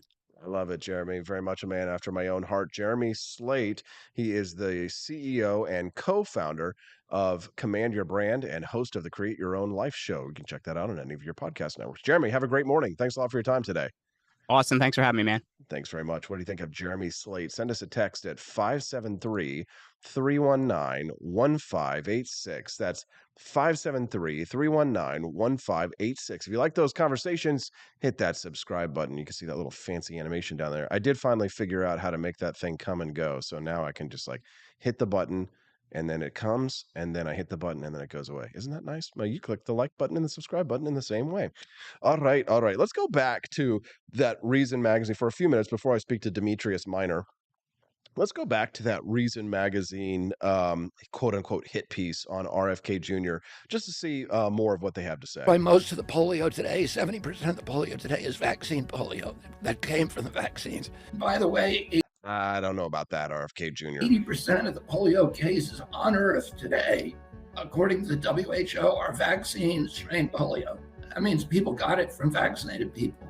In 2022, now we got, that means they got it from vaccinated people. Interesting. Children- Okay, but now we trust the WHO when it confirms our biases, though. Go ahead. Health Defense made the same point in a piece headlined Polio, Why Vaccines Are to Blame for Rising Number of Cases. It claimed that cases have been on the rise globally since 2016, and the resurgence is related to the use of vaccines. Actually, global polio cases fell by 99% between 1988 and 2022, and were extremely close to eradication, thanks to vaccines. What Kennedy said is technically true, but misleading. He is referring to polio spread through untreated sewage by a form of the vaccine that uses live virus. Not only has that version of the vaccine been retired, but it can only cause an outbreak in unvaccinated communities. Yeah, see, that's one of the things is that they keep changing the vaccines over time as they learn more and more about how to attenuate it. So, for example, one of the things that like anti-vaxxers, when I say anti-vaxxers, I don't mean like me, where it's like I don't believe in mandatory vaccinations, but like actual anti-vaxxers of people who are against vaccines. But like, for example, they would talk about mercury in the vaccines. Well, they had like two types of mercury, and most of the anti-vaxxers didn't know that there were two types of mercury, ethyl mercury and methyl mercury and thalidomide, and they actually removed it from the vaccines. It was there as a preservative. And then they would move on to something else, the anti-vaxxers, to talk about something like, formaldehyde in the vaccines. They're like, oh God, formaldehyde's a poison. Well, yeah, but did you know that breast milk contains formaldehyde, for example? Because most people don't understand the concept of dosage, right? It's kind of like, oh my God, there's this stuff in our water that's turning the frickin' frogs gay. Well, yeah, there's cocaine in the water, right? There's birth control in the water. The question is, what kind of a dosage are you getting? Besides, if you're worried about the water, drink beer, just not Bud Light. Such as some Hasidic neighborhoods of New York City and outlying areas. For the last 18 years, Kennedy has been a leading figure in the anti-vax movement. My principal objective is that vaccines, the childhood vaccines are immune from pre-licensing safety testing. Pharmaceutical drugs are now the third biggest killer in America after heart attacks and cancer. So no, I do not intend to make it easier to get drugs to market. This is a rhetorical ploy to make his vaccine fear-mongering sound reasonable. Exactly. The Food and Drug Administration is, if anything, overly cautious with vaccine testing. Bringing a vaccine to market generally takes 10 to 15 years and costs several $1 billion. When I was a kid, I got 3 vaccines. My children got 72 doses of 16 vaccines. RFK is playing fast and loose with the numbers. About 30 doses are on the childhood immunization schedule, with fewer required to attend most states' public schools. The reason he didn't get vaccines that prevent measles and mumps when he was a kid is that they didn't yet exist, which is a shame because they've mostly eradicated those serious diseases in the US. Beginning in 1989, we experienced a chronic disease epidemic in this country. It is unlike anything in human history. I mean, neurological disease that I never saw when I was a kid. ADD, ADHD, speech delay, language delay, tics, Tourette's syndrome, ASD, autism, narcolepsy, all of these suddenly appeared. Autism rates went from 1 in 10,000 to 1 in every 34. Yeah, but that's like so easily explainable, Robert. I mean, we're diagnosing things because we didn't know what they were before. People always had these things. It's just that science didn't have an explanation for what they were or where they came from. And some of these things we still don't know where they come from. Autism, though, very likely to be genetic. Peanut allergies suddenly appeared. Food allergies eczema suddenly appeared. Anaphylaxis and asthma, which had been around, but it exploded. He's correct that food allergy, asthma, and childhood obesity rates are increasing, but there's no evidence it's caused by vaccines. RFK is once again flubbing the particulars in order to pin blame on a single culprit. Kennedy frequently mistakes correlation for causation, gets the numbers totally wrong, and portrays complex trends as simpler than they really are, with easily identifiable villains. Last year, he produced the documentary Infertility: A Diabolical Agenda. It was directed by Andrew Wakefield, the British doctor who wrote a 1998 article in The Lancet presenting evidence that vaccines cause autism. As for the film that Kennedy and Wakefield collaborated on, it recycles long debunked myths from the 90s that tetanus vaccines administered in Kenya were deliberately laced with a hormone blocker that caused infertility. This, they say, is part of the World Health Organization's depopulation plot. So wait a minute, so if the World Health Organization has a depopulation plot, then why is Robert F. Kennedy Jr. citing statistics from the World Health Organization? It's because everybody's confirming their biases, for God's sakes. Why? These are such complex topics, right? They just can't easily be explained away, right? I hate these topics. But the Catholic bishops who were the source for that claim never presented conclusive evidence. Libertarians who understand the incompetence of government entities should be more skeptical that the World Health Organization would be so effective at... They're not. If there's one thing I've learned after being in the libertarian movement for 15 years, it's that libertarians are just like everybody else, man. They are ready to confirm their biases at a moment's notice. They're ready to believe in a politician, even though a politician has given them plenty of reasons not to. They fall prone to the exact same problems that the major political parties have, except with the fact that they don't even win any elections in the name of, and that's present company included. I can poop on myself as much as I can poop on everybody else. Okay? All right. Time for us to move on. We're going to speak to Demetrius Minor. He is the head of the Conservatives concerned about the death penalty, talking about this weekend's panel at Freedom Fest. Should be good. We'll talk about that. And then before we go at the end of the show, we're going to have a little bit of fun, I promise. We'll move on to a little bit less dark topics. 1980s films that do not need a remake. All that and more when we get back on the Wake Up America Show at wakeupAmericaShow.com.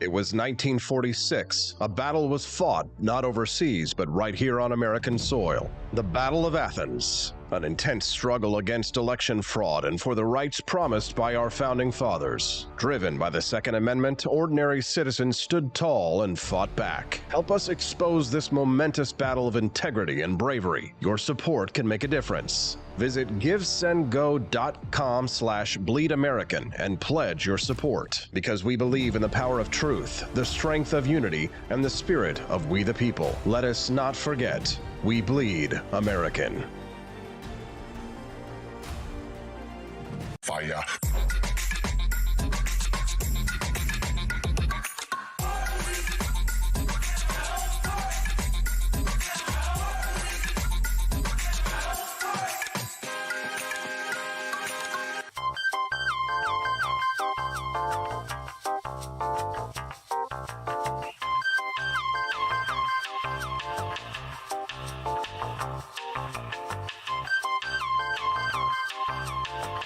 Hello, this is Barack Obama, and let me tell you why Austin Peterson stinks, and you should never pay attention to anything that he has to say. First of all, he's a libertarian, and we all know libertarians are idiots. They don't realize how important government is to everything that we do. I recently became aware that Austin has opened up a libertarian shop at apeforlibertyshop.com. Now, I'm asking you as a personal favor to me, that you never ever visit apforlibertyshop.com. With all of the great Liberty merchandise there, the last thing that we need to do is to get people spreading this message around the country, because then they might start thinking that they don't need government. And that's the last thing that good Democrats like us want. So if you love democracy, like me, and hate freedom, then don't visit AP for Liberty Shop. Like I said, whatever you do, do not visit apforlibertyshop.com. I'm Barack Obama, and I approve this message.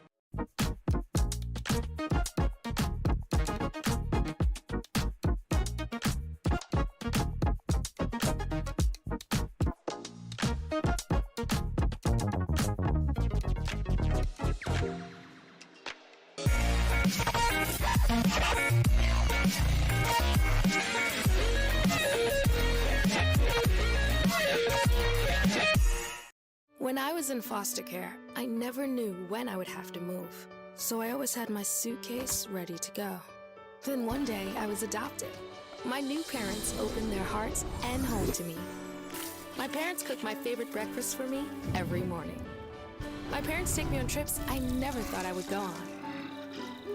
They gave me a home and an even better reason to use that suitcase. My parents aren't perfect, but they're perfect for me. I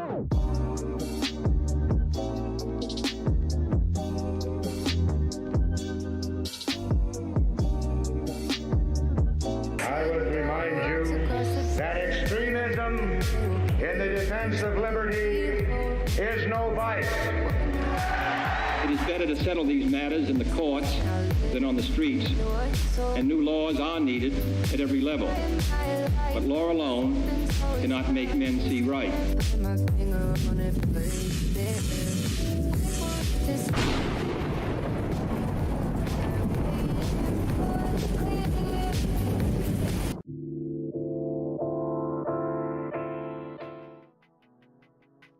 Good morning, Rise and Freedom. I'm Austin Peterson. You're watching and listening to the Wake Up America show at wakeupAmericaShow.com. All right, you guys done with those dark topics? You ready to lighten it up? I'm just kidding. It's going to get a little darker in here. My next guest is an old friend of mine. He is the national manager for conservatives concerned about the death penalty, excuse me. And he's hosting a panel this weekend about just that issue. He's joining us right now, Demetrius Minor. Good morning, Demetrius. Thank you for joining us on the show today. Hey, good morning, Austin. Honored to do it. Thanks for having me. Yeah, glad to have you here, Demetrius. Certainly an issue that's near and dear to my heart as someone who believes that despite there being great evil in this world, that we should never do evil to those who are innocent. Unfortunately, our government sometimes does engage in evil to try and go after evil and commits evil acts, such as the death penalty against those who are even innocent people. It's a tragedy. It's something that, as a presidential candidate in 2016, I made one of the centerpieces of my campaign. And I do hope that one day we will leave the death penalty in our rearview mirror. Demetrius, not because I think that people don't deserve to die for their heinous crimes that they commit, but because government, being extremely inefficient, makes mistakes and should never be allowed to make a mistake with an innocent life. But I'll quit blathering, and maybe you can give us a little sneak preview of your panel this weekend. Well, I think you hit the nail on the head there. So I don't trust government to deliver my mail on time, especially during the holiday season. I don't trust the government to give me accurate COVID numbers. I as a conservative, I have an inherent distrust of government. And so because of that, why would I, and Austin, I say this absent any hyperbole or exaggeration, why would I trust the government with my life? And so given the ineptness that government tends to have, we definitely should have increased concern about the usage of the death penalty. I'm looking forward to our panel. I'm looking forward to the breakout session that we're going to have on the main stage. If you're tuning in to this conversation, it will be tomorrow, Thursday at 3:10 p.m. Central Standard Time. In Austin, it's going to be really neat, very informative. We have an individual by the name of Crystal Martin, that is going to be sharing her story. She's a murder victim's family member, and she lost two loved ones, unfortunately, to murder. But she's going to be sharing her journey about how she came to oppose the death penalty.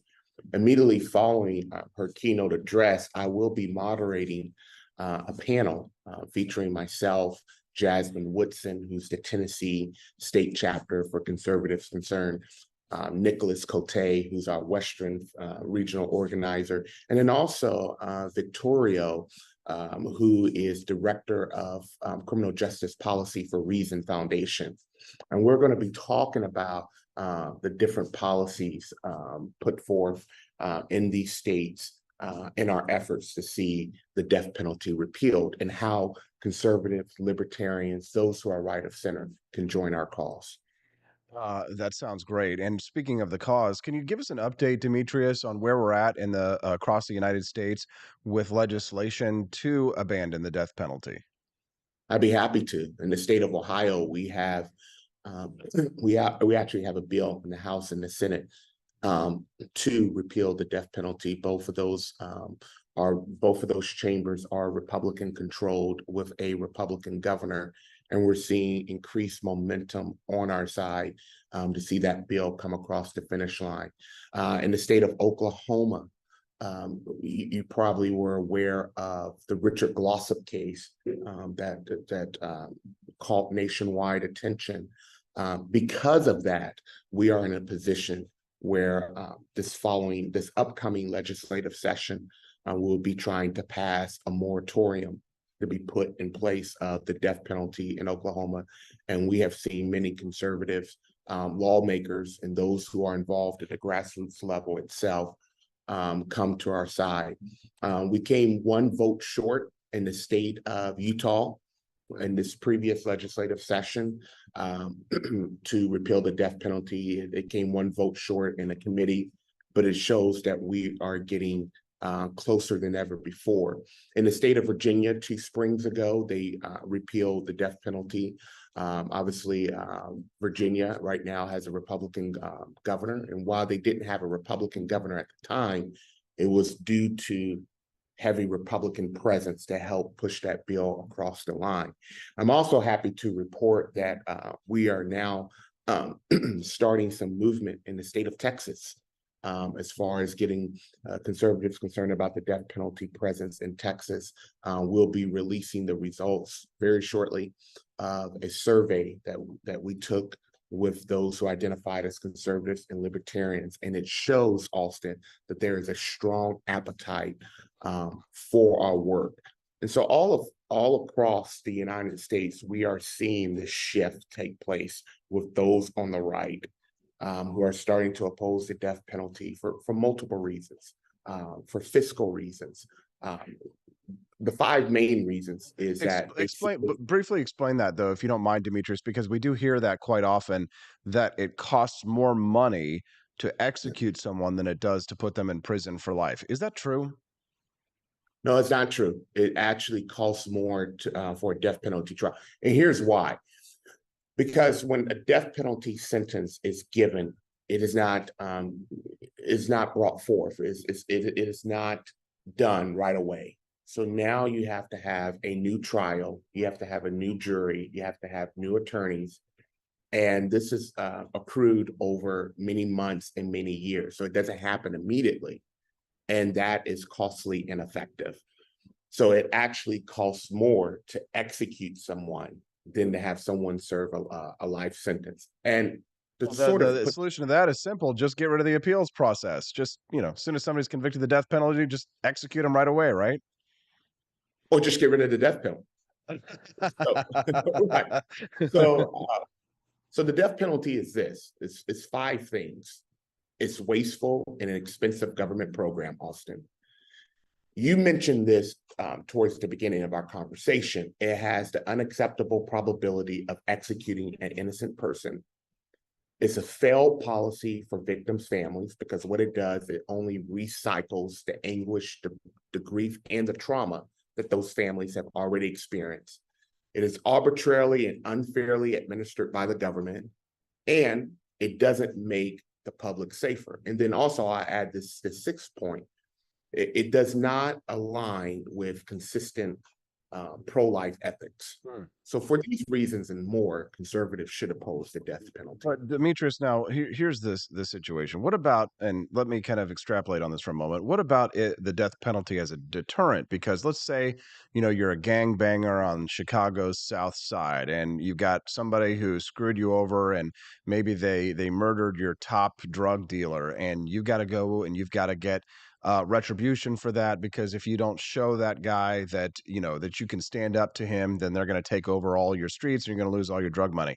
Isn't that gangbanger, isn't he likely to say, well, I can't go and murder that guy, I could potentially go to jail and get the death penalty? So in that sense, it's a deterrent, right? I mean, that's realistic of a scenario. That's a realistic scenario, isn't it? Well, if that, excuse me, if that was realistic, we wouldn't have crime happening in the first place. When it comes to deterrent to crime, I believe that, and this is a conservative principle, strengthening local communities and families to be sort of that mediator, to sort of be the crime preventers. The step in when they see a situation, when they see a potential crisis unfolding, trying to meet that need before a person even puts themselves in a position to commit a crime. Austin, no one wakes up and says, oh, today is Wednesday morning, bam, I have it circled on my calendar, perfect day to commit a crime. Well, very few people do that, I would say. They have to be like the most insane serial killer types, right? Right, which has happened obviously before. But something has happened in their past, in their childhood, that has triggered these feelings and these emotions for them to go out there and commit heinous acts. So the question we can ask ourselves is, how do we as a community, how do we, as members of the community, members of family, how can we step in and try to be violence preventers and to prevent and to decrease the chances of someone putting themselves in a situation to where they could potentially end up on death row. But no, the death penalty does not serve as a deterrent to crime. Are there any other arguments perhaps in favor of the death penalty that you'd like to knock down, Demetrius? Well, I understand naturally, Austin, that when something happens, naturally we want vengeance. We want justice. We want fairness. But I think that the death penalty is mostly driven by emotions and not facts. And I think that we have to look at the track record of the government, which is not good. We have to look at how murder victims' families are being impacted by this. We have to look at the fact that there have been people who have been exonerated from death row. And here's my position. One innocent person put to death is one person too many. So let's look at the track record of the government, which is not helpful. Let's look at the death penalty as being the height of big government. And we have to put ourselves in the position to where if we want to see a fairer and more effective justice system, then we have to rid ourselves of practices that are not helping us reach that goal. I agree with you, Demetrius. I hope that you can convince more people and change more people's minds, especially this weekend on the panel at Freedom Fest, although I suspect a lot of people will be agreeing with you there. It's a big Liberty Lovers Festival. Demetrius, you are the national manager of Conservatives Concerned Against the Death Penalty. Anything else you'd like to share very quickly before we let you go? I just want to say thank you so much for having me on our show. And listen, Conservatives Concerned About the Death Penalty has some exciting things that's happening. We got some great things coming down the pipeline. Follow us on Twitter at CCATDP. Follow us on Instagram at Conservatives Concerned, and find us on Facebook as well. We want you to be part of this movement. We love it. Conservatives Concerned Against the Death Penalty. I've been a supporter for a number of years. I think ever since I first started getting involved in politics. Demetrius Minor. You have. Got your quotes on our website. Absolutely. We appreciate you very much for what you do for freedom here in the United States, Demetrius, and for standing up against big government. Thank you, and have a wonderful day. Keep up the good work, Austin. Thank you very much. That's Demetrius Minor at Conservatives Concerned Against the Death Penalty. I hope you enjoyed him. Send us a text if you like at 573-319-1586. Well, I'm not woke, but I am awake because I'm drinking that delicious Founding Flavors coffee. Guys, have you had a chance to check out Stephanie and I's new business venture? Guys, the comments on Twitter that we have gotten for our coffee has been absolutely bonkers. I don't know if I can show you these out on the screen. Maybe I can, but I think it's because I advertised it like this: tired of woke coffee, sick of woke corporations using your money to promote causes against your values. That has got to be like what triggered all of them. This ad that I did, which is kind of like, it's supposed to be kind of like a junky / jokey advertisement commercial. Let me just go ahead and play it for you here. See, communist I'm drinking a cup of communist coffee here. Dude, the left got so mad at this commercial, but it's supposed to be kind of bad on purpose in a way, just for comedic effect. You could see that like the logo that I put on there doesn't stay on the cup the whole time, right? So watch. You've seen this in the commercials on the show.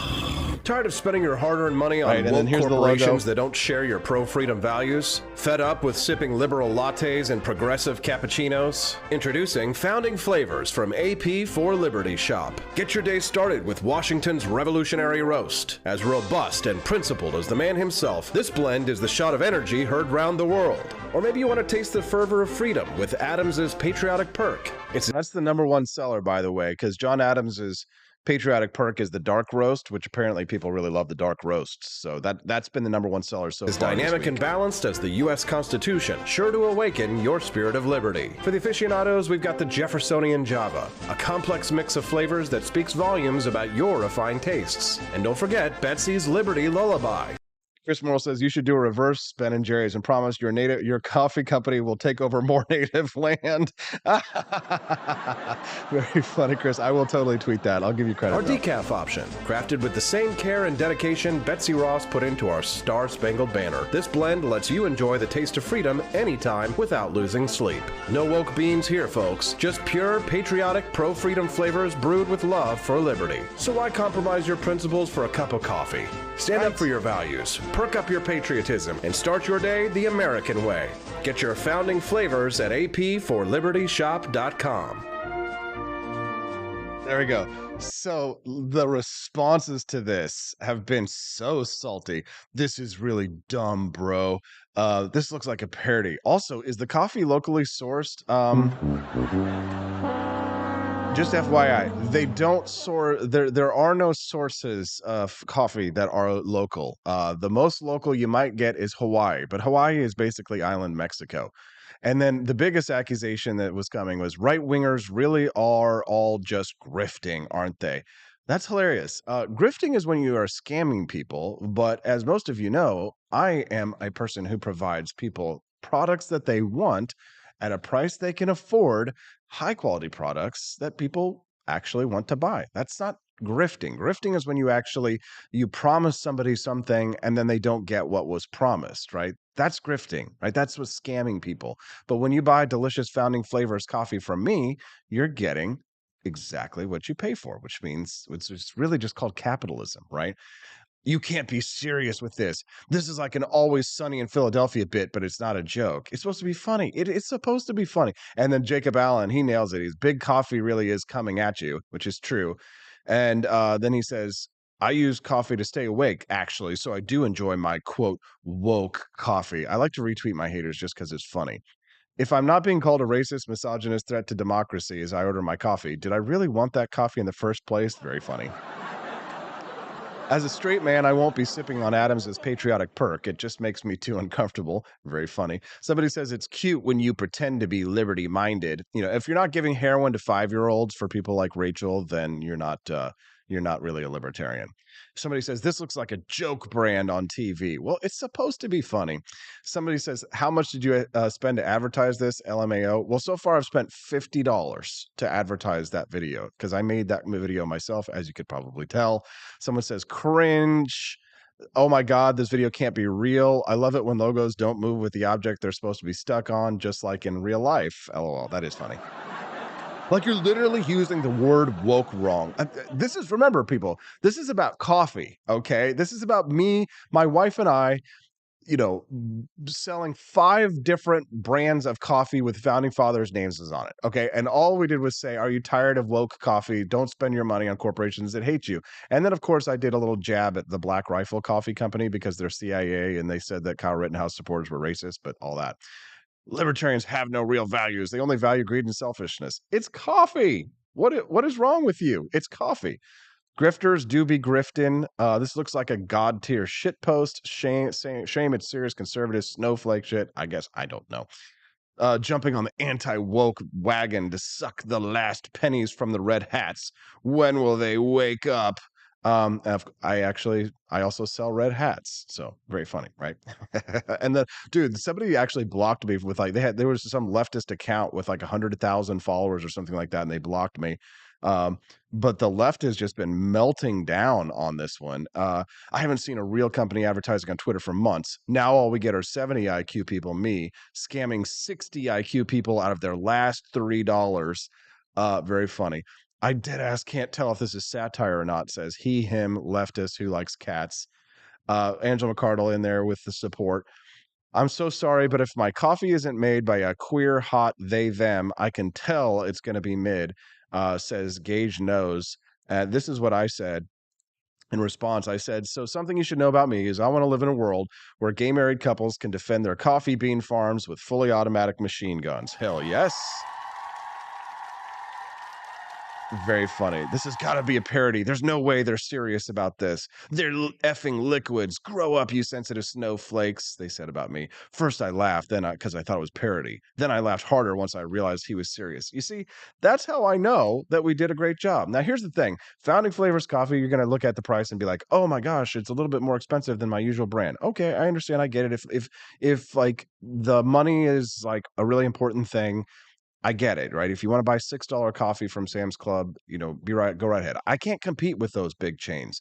But if you can afford to buy a little bit better, more premium coffee from someone who doesn't hate you, great, do it. These woke corporations, they don't like you, and they will tell you very openly they don't like you. As a matter of fact, the $1 billion company, what's the Black Rifle Company? They said that people who supported they don't want the support of people who supported Kyle Rittenhouse, right? They essentially infer that they were racists. They changed their branding because the Department of Defense asked them to do so because a Catholic logo that they had was associated with white supremacy. Why are you spending money on corporations and big coffee when they are going to use that money against you? They're going to use it against your values. Don't do that. Now, if you want to save money on my coffee, then you absolutely can. Remember, we do offer free shipping at the Wake Up America Show shop at AP for Liberty shop. And if you want to save money on your coffee, here's what you do. Go to the coffee bundles page, right? And then bundle your coffee up to save. Here's what you do. You go and you say, okay, well, I want to try Jeffersonian Java. I want to try Revolutionary Roast. And I want to get a thing of Adams's Patriotic Perk. Well, look, you get a discount when you buy more than one bag, right? Make sure that you select if you want ground or whole bean, right? And then you can say, okay, look, you're saving money there. Okay, you get 3 different bags. You get a 10% discount on the product. And you can decide actually if you want, you can buy it in as a selling plan in bulk. So if you want to purchase, hold on, you gotta select the variants before it'll let you check out. You can do a one-time purchase, or you can, here we go, ground. All right, you can do a one-time purchase. You can do every 1 month, every 2 months, or every 3 months. Right. So if you want, you can space it out to have it delivered on the regular, and you get that 10% discount on things. So I highly recommend that you do that in order to save money. So just remember that there is a way to save money on the coffee. It is free delivery, so you can. And if you get 4 or more bags, then you get a 12% discount. So please visit apforlibertyshop.com today. Get yourself some Founding Flavors coffee. Try it out. If you like it, consider switching to my brand. And I will continue to add more products to this. We'll continue to add more brands to our coffee business. Stephanie is already looking into expanding into the tea business. That's going to be a little bit more tricky, but I'm going to be on the phone with the CEO of my beans supplier later this afternoon and looking into ways to even try and do our best to try and get these costs down for you, because I know cost is a factor for coffee. But if it is something that you can afford a few more dollars for better quality beans, and that money that you use goes to things like my Battle of Athens documentary, which I'm shooting at the end of this month, then I highly recommend that you do so. Visit apforlibertyshop.com. Remember, if you're going to buy more than one bag, go for that bundle subscription. No, you don't have to subscribe, but you can do a one-time purchase, but just go for the bundle. That way you'll save, right? Because if you just go to Founding Flavors Coffee and you want to buy one bag, then, you'll pay the $22.99 or $22 for some of these. And if you are like, hey, I've got a K-Cups and I can't use it because I have K-Cups, we've got a reusable K-Cup coffee filter, and I really don't make any money selling you this at all. I just have it there so that way you can drink our coffee and you get these reusable K-Cups. So get you some of those as well, okay? There you go. So apforlibertyshop.com, and you can see the reaction, the meltdown that the left has had over this. So it's definitely worth it. What do you think? All right. Well, I guess it's time for us to go, but you know what? I still want to spend a little bit more time on that Reason video. Did I already shut it down? Yeah, I think I did. Darn it. All right. Well, it's time to go anyway. It's the end of the show. Thanks so much for tuning in to the Wake Up America show. We appreciate you very much. It's been an interesting show today. Make sure you click that like button before you leave today. We're super grateful for you. And we will see you tomorrow on the Wake Up America show at wakeupAmericaShow.com.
I like shooting things, but whenever I can't shoot something, I like to cut things. My life isn't all about shooting and stabbing and cutting, though. Sometimes I have to do actual work, but when I work, I still like to have fun.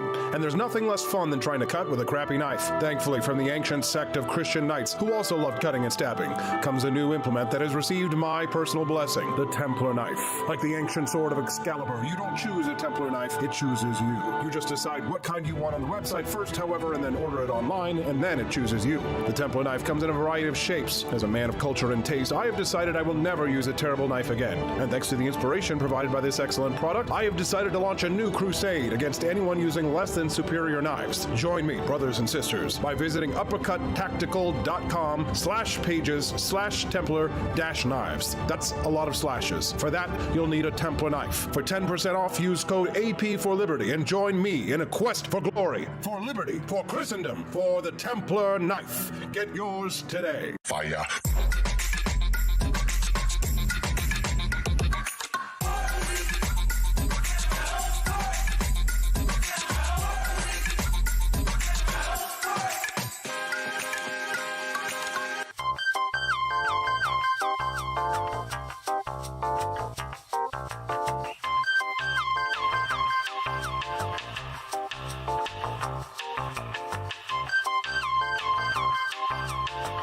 Hello, this is Barack Obama, and let me tell you why Austin Peterson stinks, and you should never pay attention to anything that he has to say.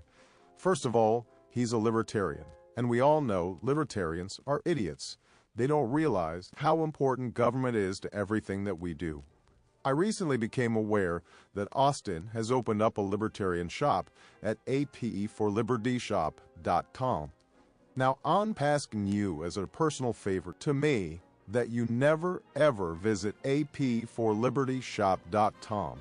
With all of the great Liberty merchandise there, the last thing that we need to do is to get people spreading this message around the country, because then they might start thinking that they don't need government. And that's the last thing that good Democrats like us want. So if you love democracy, like me, and hate freedom, then don't visit AP for Liberty Shop. Like I said, whatever you do, do not visit apforlibertyshop.com.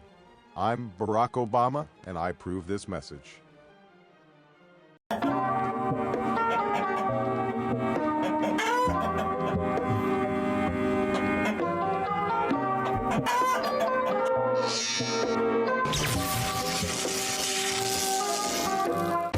Want an engaging website to boost your business?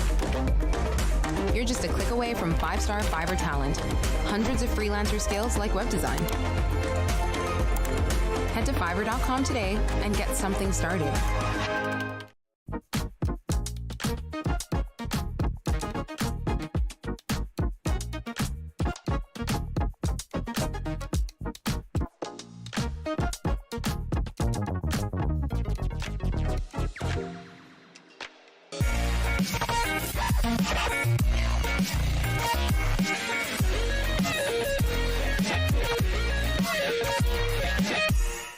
When I was in foster care, I never knew when I would have to move.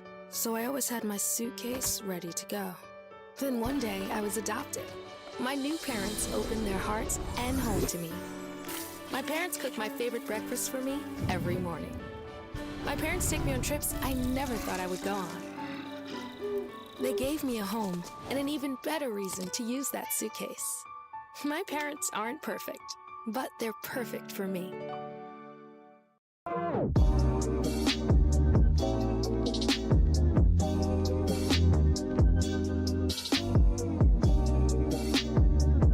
I would remind you that extremism in the defense of liberty is no vice.